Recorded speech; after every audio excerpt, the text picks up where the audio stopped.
บประชังอำเภอปกหรือลุยหรือ ACU បានយកចម្លើយពី AI ទៅបង្ហោះលើទំព័រ Facebook ផ្លូវការរបស់ខ្លួនដើម្បីឆ្លើយតបការរិះគន់ពាក់ព័ន្ធចំណាត់ការនាំខ្លួនមនុស្សទៅសាកសួរដោយទាក់ទាញមតិជាច្រើនពីសាធារណជននៅក្នុងការបង្ហោះកាលពីយប់ថ្ងៃទី21ខែសីហាឆ្នាំ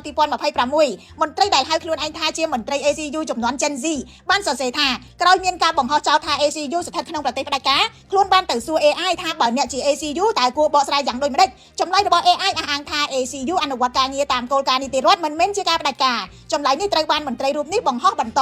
ករណីនេះពាក់ព័ន្ធទៅនឹង ACU នាំលោកថោសំណាងមន្ត្រីជាន់ខ្ពស់ក្រសួងការបរទេសទៅសាកសួរអំពីការលួចទិដ្ឋាការពិសេសដោយខុសច្បាប់សង្ស័យឲ្យក្រុម scam មតិខ្លះហៅចំណាត់ការនេះថាផ្ដាច់ការព្រោះមិនបានផ្ដល់ដំណឹងដល់ក្រុមគ្រួសារជាមុនប៉ុន្តែអ្នកនាំពី ACU លោកសយច័ន្ទវិចិត្រធ្លាប់បានប្រាប់ News Today រួចហើយថានោះជាការសួរនាំមិនទាន់ជាការខាត់ខ្លួនទេហើយបើខាត់ខ្លួននឹងជូនដំណឹងក្រុមគ្រួសារតាមនីតិវិធីច្បាប់ទោះយ៉ាងណាការបង្ហោះរបស់ Gen Z ACU ដោយប្រើចម្លើយ AI នាំឲ្យអ្នកប្រើប្រាស់បណ្ដាញសង្គមមួយចំនួនចោទសួរអំពីវិជ្ជាជីវៈនិងការទទួលខុសត្រូវលើចម្លើយដែលផ្សព្វផ្សាយក្នុងនាមស្ថាប័នលោកជ័យតិចអ្នកស្រាវជ្រាវការអភិវឌ្ឍសេដ្ឋកិច្ចនិងសង្គមយល់ថាមន្ត្រីអាចប្រើ AI ដើម្បីស្រាវជ្រាវប្រមូលព័ត៌មានឬបំពេញចំណុចខ្វះខាតបានក៏ប៉ុន្តែការឆ្លើយតបជាផ្លូវការទៅសាធារណជនគួរត្រូវរៀបចំដោយមន្ត្រី ACU ផ្ទាល់ដើម្បីបង្ហាញពីការទទួលខុសត្រូវនិងការយកចិត្តទុកដាក់ចំពោះកង្វល់របស់សាធារណជនចំណែកលោកសេកសុជាតិអ្នកប្រឹក្សាយោបល់ផ្នែកអភិវឌ្ឍផ្នែកគំនិតនិងការស្រាវជ្រាវបាននិយាយថាមន្ត្រីជំនាញគួរបកស្រាយអង្គហេតុនិងមូលដ្ឋានច្បាប់ដោយផ្ទាល់លោកថាការយក AI ឆ្លើយជំនួសអាចបង្កសំណួរអំពីការទទួលខុសត្រូវនិងវិជ្ជាជីវៈហើយលោកចង់ឲ្យពិនិត្យថាតើការបង្ហោះនោះពិតជាធ្វើឡើងដោយមន្ត្រី ACU ដែរឬទេ